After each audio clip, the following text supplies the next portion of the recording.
شيء مبين قال فأت به إن كنت من الصادقين فألقى عصاه فإذا هي ثعبان مبين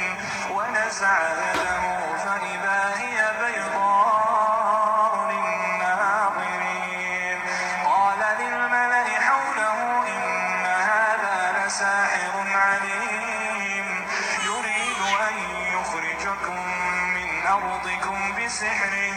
يريد أن يخرجكم من أرضكم بسحره فماذا تأمرون قالوا أرجه وأخاه وابعث في المدائن حاشرين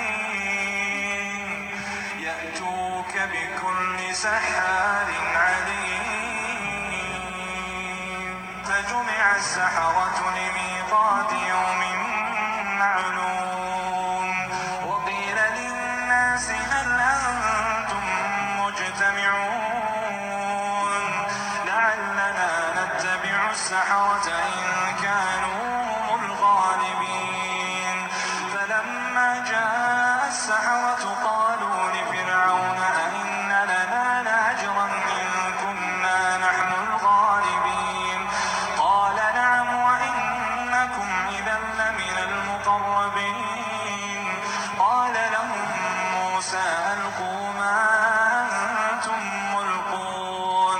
فألقوا حبالهم وعصيهم وقالوا بعزة فرعون إنا لنحن الغالبون فألقى موسى عصاه فإذا هي تلقف ما يأفكون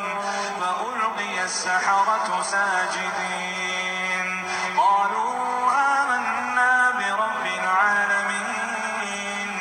رب موسى وهارون قال آمنتم له قبل أن آذن لكم إنه لكبيركم الذي علمكم السحر فلسوف تعلمون